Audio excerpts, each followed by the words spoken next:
इस वीडियो में हम बात करने वाले हैं फिजिकल एग्जामिनेशन में काम में आने वाले इक्विपमेंट मतलब औजार जो है उसके बारे में। तो उसमें सबसे पहला है स्टेथोस्कोप। स्टेथोस्कोप जो है ये शरीर में साउंड जो होते हैं आवाज़ें वो सुनने के लिए काम में आता है। इसकी सहायता से हार्ट साउंड, ब्रीथिंग साउंड और इंटेस्टाइन जो है उसकी साउंड सुनी जाती है। इसके अलावा यह ब्लड प्रेशर जो है उसको मापने में भी काम में आता है। दूसरा स्पेग्नोमेनोमीटर। स्पेग्नोमेनोमीटर जो होता है यह पेशेंट का ब्लड प्रेशर जो है उसको मापने में काम में आता है। इसमें एक हवा से फूलने वाला रबर का कफ होता है, इसको पेशेंट की बाह के ऊपर बांधते हैं और इससे निकली हुई एक नली होती है और ये नली जो है वो एक चैम्बर से जुड़ी होती है और इस चैम्बर से एक कांच की ट्यूब लगी होती है और उसके ऊपर मार्किंग होती है और इस चैम्बर और नली के अंदर मरकरी जो है वो भरी रहती है और इसके ऊपर जो मार्किंग जो होती है उसके आधार पर पेशेंट का ब्लड प्रेशर जो है उसको मापा जाता है। तीसरा थर्मामीटर होता है। थर्मामीटर जो होता है इससे पेशेंट की बॉडी का तापमान जो है वो मापा जाता है। शरीर में तापमान जो है मुंह से, बगल से और एनस से लिया जाता है।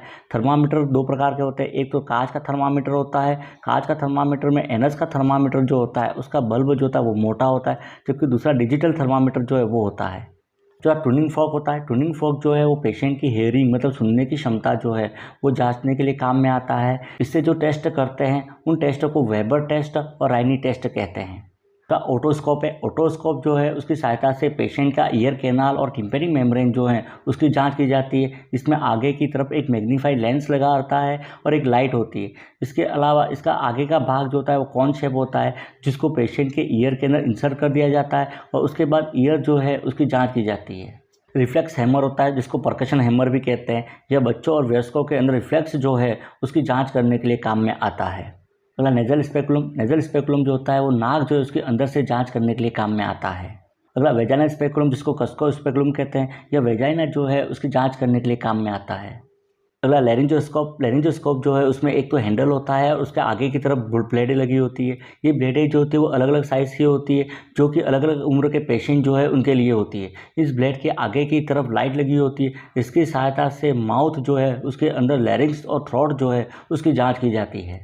अगला इक्विपमेंट ऑप्थेल्मोस्कोप। ऑप्थेल्मोस्कोप जो है वो आई जो होती है आँख, उसकी अंदरूनी स्ट्रक्चर जो है उसकी जाँच करने के लिए काम में आता है।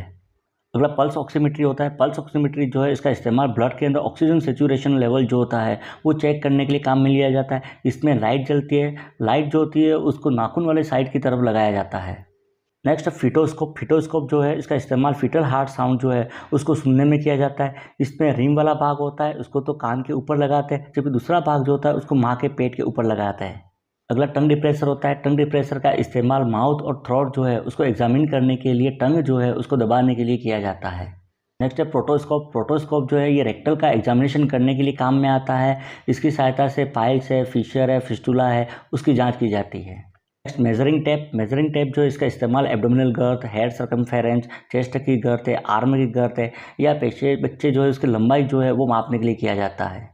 अगला इक्विपमेंट वेट मशीन जो होता है। वेट मशीन जो है इसका इस्तेमाल पेशेंट जो है उसका वजन जो है वो मापने के लिए किया जाता है। ये थे कुछ इक्विपमेंट जो फिजिकल एग्जामिनेशन के अंदर काम में लिए जाते हैं। नर्सिंग रिलेटेड वीडियो देखने के लिए चैनल को सब्सक्राइब कीजिए। Thank you.